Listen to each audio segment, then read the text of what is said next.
El trabajo puede observarse desde muy diferentes ángulos. Una obligación pesada, una pasión, un desafío, una angustia, una fuente de sustento o un pasatiempo. Para los economistas en general, el trabajo es un mercado. En 3 minutos usted sabrá todo o casi todo sobre el mercado del trabajo. Imaginemos un país muy pequeño donde hay instaladas 10 empresas y viven 100 personas en edad de trabajar. De esas 100 personas, 56 son parte de la población activa, es decir, trabajan o buscan empleo. En su conjunto, nuestras 10 empresas y nuestras 56 personas activas constituyen, por lo tanto, un mercado, donde se compra o se vende trabajo. Como todo mercado que se precie, el del trabajo está basado en la oferta, es decir, los trabajadores, y el de la demanda, es decir, las empresas. Como los trabajadores más cualificados son más productivos que los no cualificados, las empresas están dispuestas a pagarles más. Pero el mercado del trabajo está muy segmentado. Una fábrica de alpargatas no contratará a un ingeniero de automóviles, por muy competente que sea, así como un constructor de automóviles no contratará a un cosmonauta. El precio del trabajo depende también de las circunstancias. En una situación de pleno empleo, los trabajadores disponibles son escasos, de modo que los salarios suben. En periodos de desempleo, por el contrario, la oferta de trabajo se hace sobreabundante y los salarios bajan. Pero volvamos a nuestro mini país, donde una parte importante de la población activa trabaja en minas de arponio. Los mineros ganan bastante, hasta el día en que se inventa el arponio sintético. Bruscamente la actividad de las minas cae espectacularmente, el desempleo aumenta y pronto son 5 los parados, es decir, casi el 9% de la población activa. Nuestro minúsculo mercado de trabajo es inundado por esos 5 desempleados que necesitan trabajar, pero cuyas competencias han pasado a ser obsoletas. Aceptan entonces puestos de trabajo con salarios muy bajos y pasan a ser trabajadores pobres, personas que tienen empleo pero cuyo sueldo no les alcanza para llegar a fin de mes. Frente a esta situación inédita, el gobierno reacciona estableciendo un salario mínimo. Los salarios más bajos aumentan considerablemente, lo que permite que los más pobres salgan de la miseria. El problema es que este aumento brusco del coste del trabajo amenaza la competitividad de las empresas. Si no quieren aumentar sus precios, deberán ahorrar. Por ejemplo, sustituyendo por máquinas a algunos asalariados o deslocalizando la producción hacia lugares donde la mano de obra es menos cara. El salario mínimo mejora la situación de algunos, pero puede provocar que otros queden desempleados. ¿Qué hacer? Vamos a imaginar ahora no uno, sino 3 países minúsculos con el mismo problema. ¿Qué hacer entonces? En el país número 1 se suprime el salario mínimo y se deja que el mercado fije por sí solo el coste del trabajo.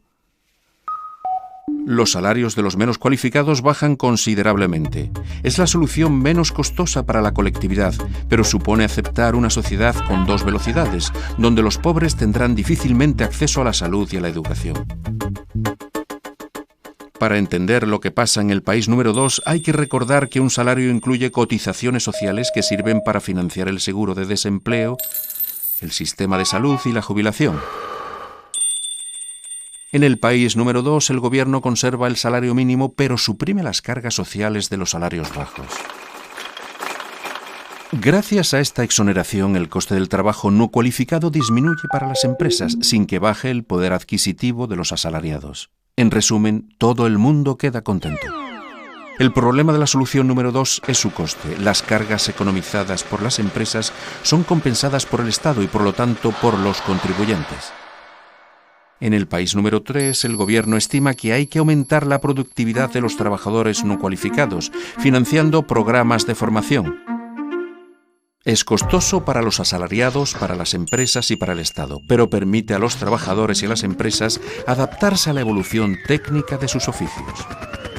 Bien, tengo una pequeña adivinanza. ¿Qué solución hay que elegir? ¿La 1, la 2 o la 3? En el mundo real las 3 soluciones coexisten y son contempladas respectivamente. En Estados Unidos, en Francia, en Dinamarca. ¿Cuál es la mejor? En este caso los economistas no saben qué decir. Es particularmente difícil evaluar los efectos a largo plazo de las políticas públicas. ¿Qué cifras deben tomarse en consideración? La tasa de desempleo, el desempleo de larga duración, la productividad. Y además, más allá de las cifras, estas diferentes soluciones provienen de la historia nacional, de modelos económicos y de diferentes opciones políticas. Dado que el mercado del trabajo ocupa un lugar social y humano con un significado particularmente profundo, no es un mercado homogéneo. Varía mucho de un país a otro. En el fondo, el trabajo es un mercado de acuerdos, pero es también muchas otras cosas.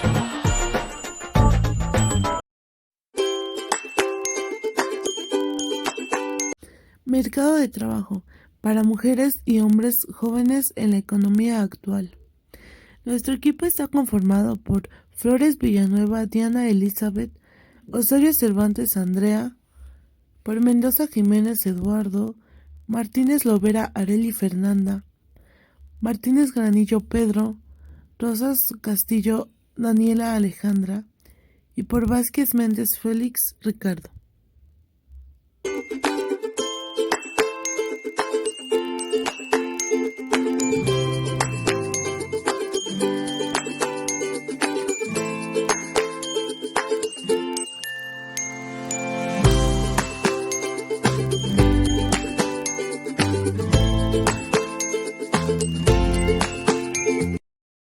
El mercado de trabajo para los jóvenes en la actualidad ha sido uno de los más afectados por la pandemia y el que más ha tardado en recuperarse.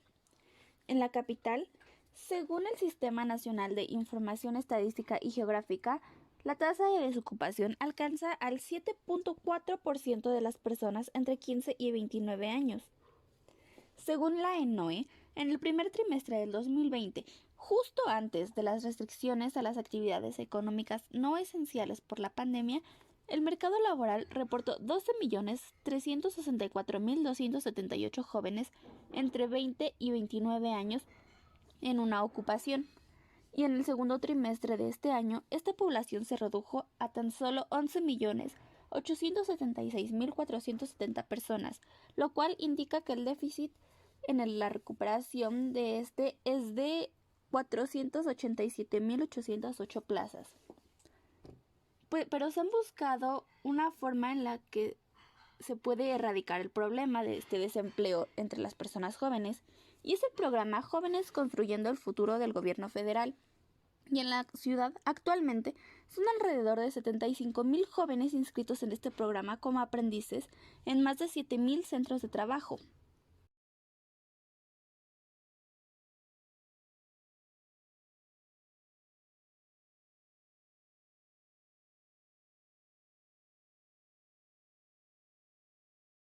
En el mercado laboral para mujeres jóvenes, el empleo femenino ha empujado el avance de la recuperación del mercado laboral en lo que va del año, pues según el Instituto Nacional de Estadística y Geografía, informó que 546.428 mujeres se sumaron al mercado laboral en el quinto mes del año, lo que compensó la salida de 490.125 hombres, y llevó el balance de creación de empleo reportado para mayo a 56.303 plazas.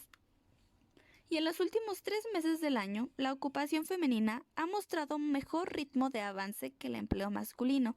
De esta manera, el 63% de los casi 2 millones de trabajos recuperados en lo que va del 2021 corresponde a las plazas ocupadas por mujeres. Podemos ver que previo a la pandemia, México registró sus mejores números en participación laboral de mujeres. En noviembre del 2019 se reportó el mejor mes para la inversión de la fuerza laboral femenina en la economía, con una tasa de 45.50%. Ese mismo año, podemos ver que el promedio de los 4 trimestres fue de 44.72%, el cual se reporta como el más alto en la historia.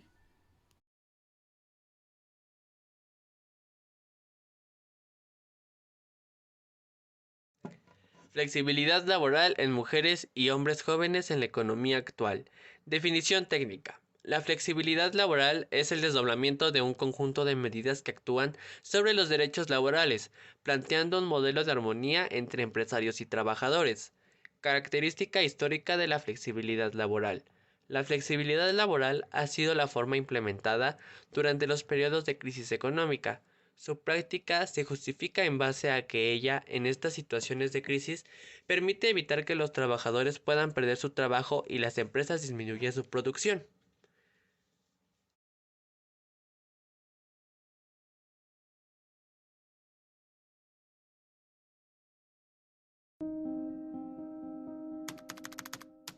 Los jóvenes enfrentan grandes trabas para ingresar al mercado laboral formal.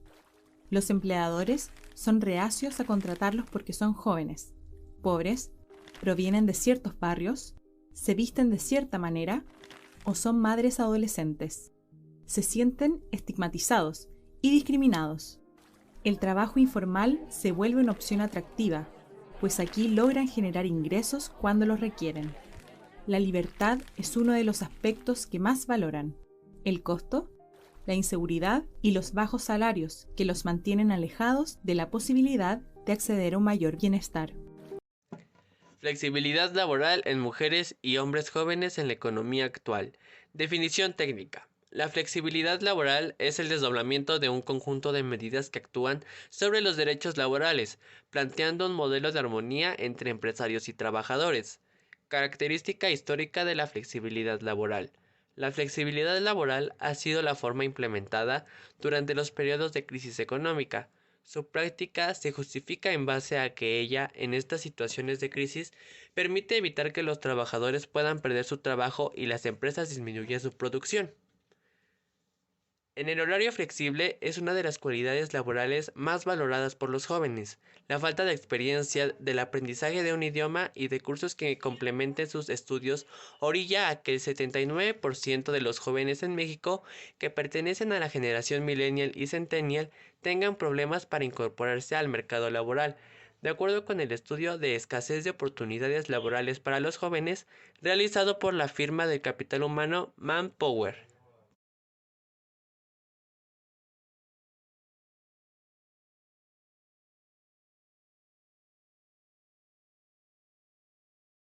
Factores determinantes de la flexibilidad laboral. Entre los factores que son determinantes para que las nuevas generaciones acepten un empleo se encuentran el sueldo, la oportunidad de crecimiento profesional, la opción de contratos formales, planes de carrera, prestaciones superiores a las de la ley y que el centro de trabajo esté cerca de casa. Existe la flexibilidad para aumentar o disminuir los niveles de empleos en las empresas con libertad legales. La flexibilidad en la movilidad geográfica de los puestos de trabajo. Flexibilidad para aumentar o disminuir los niveles salariales según la situación dada. Y la flexibilidad en la modificación de horarios de trabajo.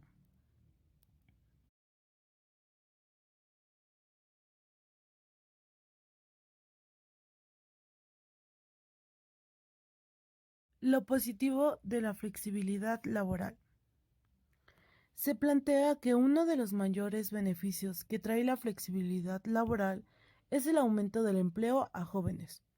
Este incremento de empleo viene por la flexibilización en las condiciones de contratación con condiciones favorables al empleador. Se considera que a través de la flexibilidad laboral a jóvenes, la contratación de trabajadores por parte de las empresas se hará más flexible. Se estima que esta permitiría equidad en la contratación, puesto que habría acuerdo entre las partes involucradas. También se estima que esta flexibilidad laboral bajaría el índice de desempleos, pues se produciría un incremento en los puestos de trabajo disponibles.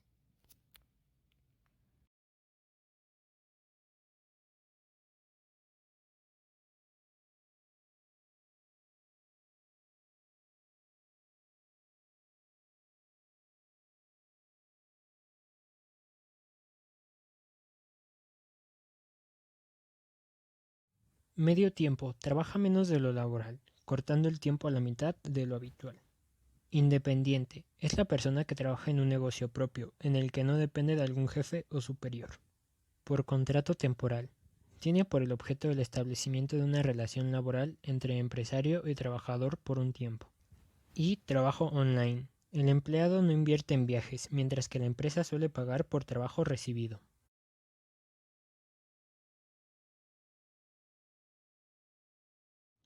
Subcontratación o outsourcing es un proceso mediante el cual una empresa transfiere la responsabilidad de ciertas tareas a otra compañía especializada en esa actividad.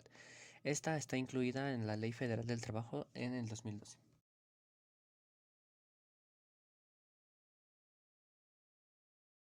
La subcontratación debe cumplir ciertos requerimientos de acuerdo a la Ley Federal del Trabajo. Son tres. La primera, no podrá abarcar la totalidad de las actividades iguales o similares en su totalidad que se desarrollen en el centro de trabajo. Deberá justificarse por su carácter especializado y no puede comprender tareas iguales o similares a las que realizan el resto de los trabajadores al servicio del contratante o de la empresa.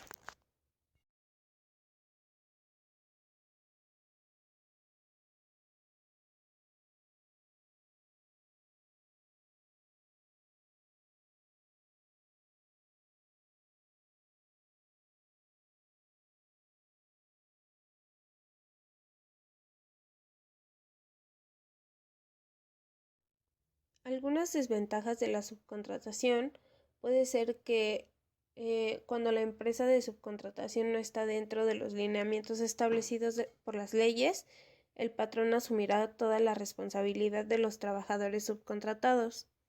Estrictamente el trabajador no pertenece a la empresa, lo cual provoca una alta rotación de personal. Los empleados tienen nulas oportunidades de promoción o falta de mayores presentaciones laborales. Se eliminan puestos de trabajo en la empresa, se corre el riesgo de que los empleados no estén al corriente en la retención de impuestos o cuotas de seguridad social.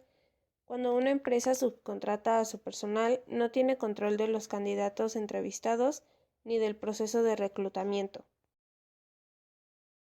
Bienvenidos una vez más a Economía de Casa. En el día de hoy seguiremos con el curso gratuito sobre la economía de la empresa. En este capítulo veremos qué es la subcontratación o también llamada desintegración vertical.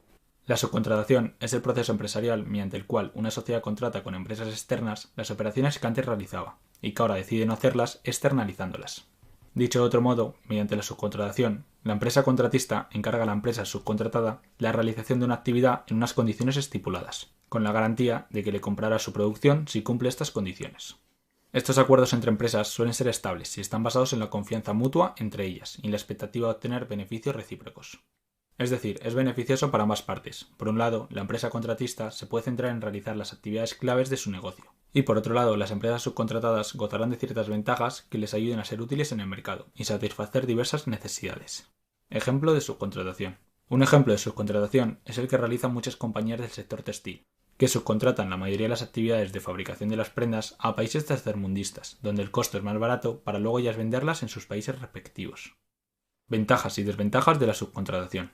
Las principales ventajas de subcontratar son las siguientes. La primera ventaja son los costes. Por norma general, una compañía subcontratada tiene la capacidad de ofrecer unos precios menores en comparación a lo que le costaría a la empresa que solicita sus servicios si lo hiciera por su cuenta. Este tipo de ventaja puede aparecer por diversas razones, como pueden ser haber desarrollado economías de escala o cierto grado de especialización en un proceso productivo en particular, es decir, el efecto experiencia. La segunda ventaja es la flexibilidad de volumen. Ante cambios en el mercado que provocan un aumento del producto o servicio, las empresas pueden encargarse de satisfacer este aumento de pedidos recurriendo a la subcontratación. La tercera ventaja es la capacidad técnica o financiera. A menudo, las empresas subcontratadas tienen la oportunidad de realizar cierto tipo de trabajos que otras no pueden. Esto ya sea por conocer el proceso productivo en particular o por contar con los recursos necesarios para afrontar dicha actividad.